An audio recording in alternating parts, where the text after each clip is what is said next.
प्रायः राष्ट्र हितैषी विश्व हितैषी संकेतों का अनुभव होता है, उसके लिए मंगल कामना करते। लेकिन एक बात सुनो, पता होना अलग है, टालना बहुत अलग है। भगवान कृष्ण को भी पता था कि महाभारत होगा, पर टाल नहीं। लेकिन मैं धीरेन्द्र शास्त्री का पुरजोर विरोध करता हूँ इस मामले में।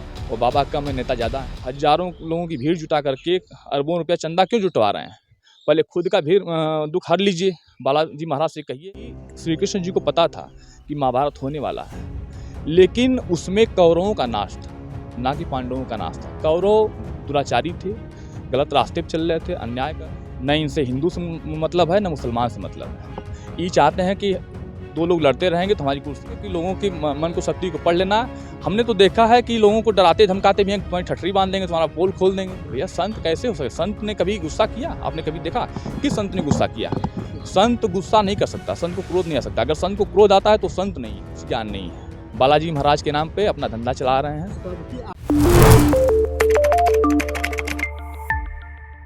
उड़ीसा के बालासोर में जो घटना घटी से उससे पूरा देश आहत है।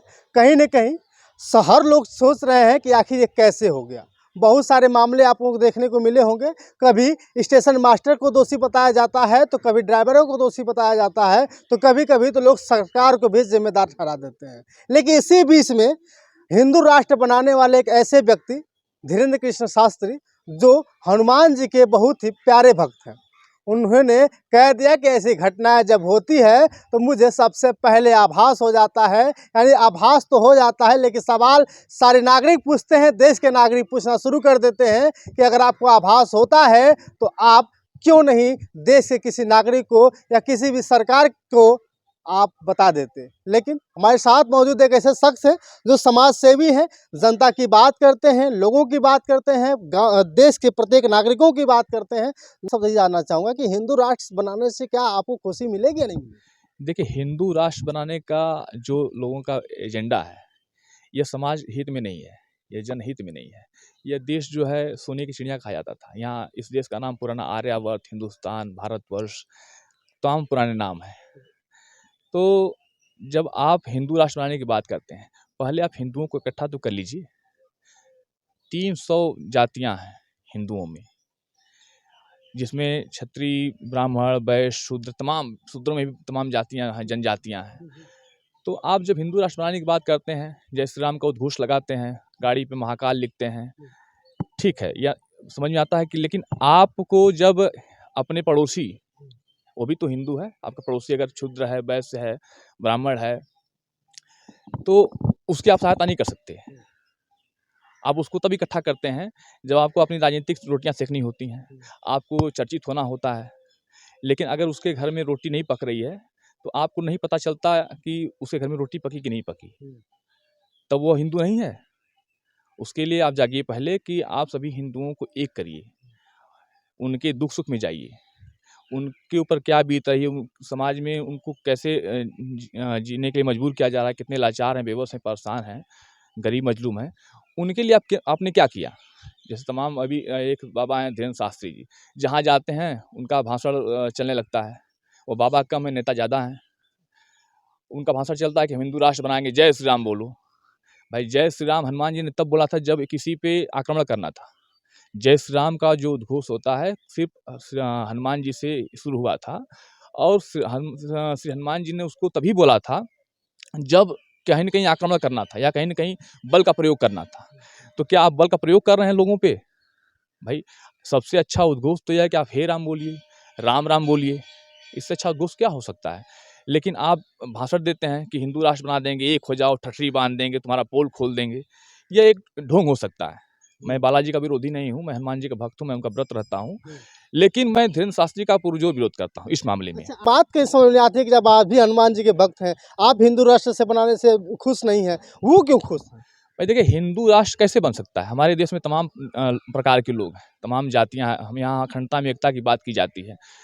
तो कभी हिंदू राष्ट्र बनाने के लिए किसी संत ने आवाज़ नहीं उठाया। यह तो एक चर्चा में आने के लिए, जैसे हम चर्चित हो जाएँ, हमारा नाम हो जाए, एक है ना, एक ट्रेंड है कि उसका उतना नाम हुआ है जो जितना बदनाम हुआ है। भाई आप यहीं किसी मुर्दाबाद, किसी जिंदाबाद के नारा लगा दीजिए, आपको विधायक की टिकट मिल जाए, कोई राजनीतिक पार्टी दे देगी, हो सकता है बाबा को लोकसभा का टिकट मिल जाए आगे।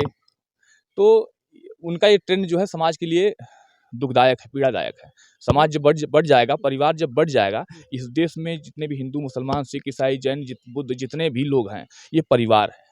जब आप परिवार को बांट देंगे तो फिर यह देश देश नहीं रह जाएगा। आप कह रहे हैं कि उनका ये सब कहना दुखदाई है, और वो तो सारे दुख, सबके दुखों को, दर्द को मिटाने का काम करते हैं। इतना ही नहीं, मैं आपको बता दूं कि जो घटनाएं होनी होती है उनको पहले आभास हो जाता है। देखिए भाई, अगर उनको आभास हो जाता है तो उनको बताना चाहिए।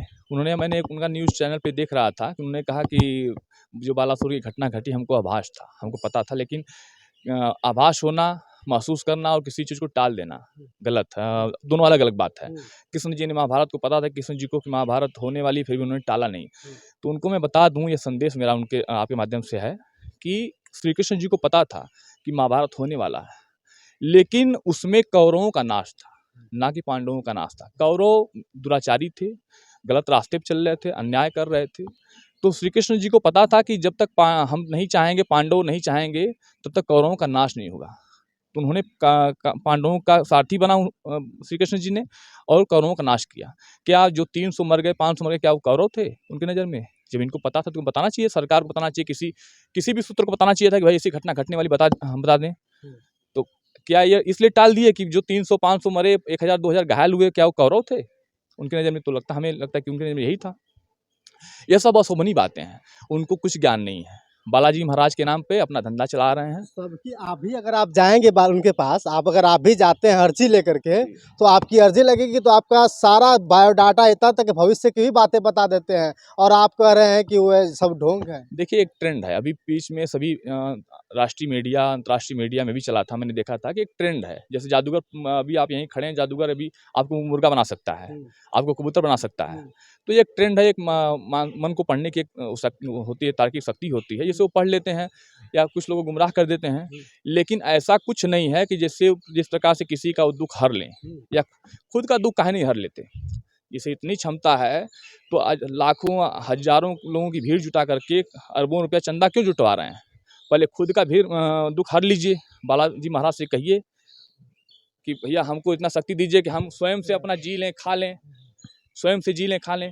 इतने लोगों का चंदा लेकर के हम फॉर्च्यूनर और रेंज रोवर से क्यों चल रहे हैं?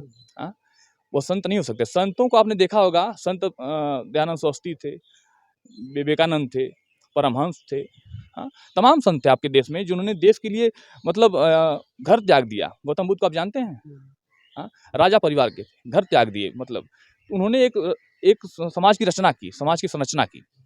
लेकिन ये संत नहीं हो सकते जो कि लाखों लोगों को जुटा करके उनसे चंदा लेकर के और रेंज रोवर और लंदन में जा करके ऐश करें। ये संत नहीं हो सकते। यह अपनी इच्छा की पूर्ति करने के लिए लोगों को गुमराह कर सकते हैं।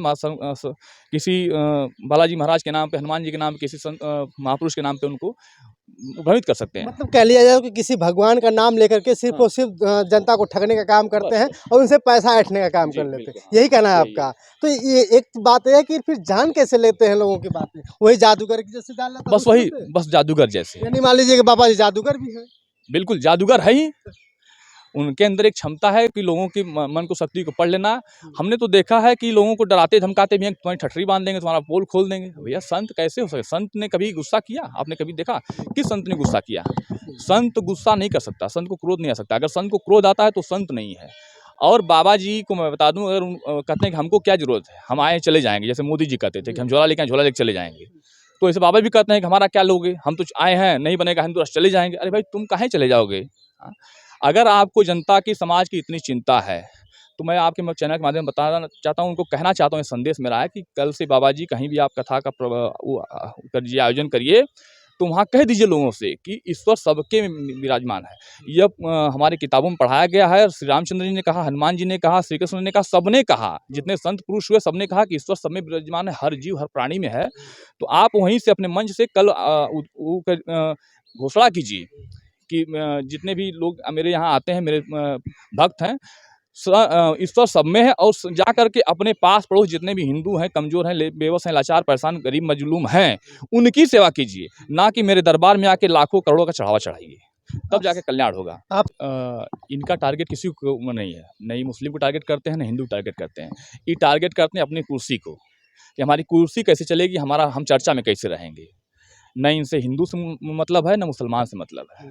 ये चाहते हैं कि दो लोग लड़ते रहेंगे तो हमारी कुर्सी बची रहेगी। जिनका जनादेश ज़्यादा रहेगा, जो मैच्योरिटी में रहेंगे, जो माइनॉरिटी में रहेंगे, उनका हमें सपोर्ट मिलेगा और हमारी कुर्सी बची रहेगी, हमेशा राज करेंगे और कोई मतलब इनका नहीं है।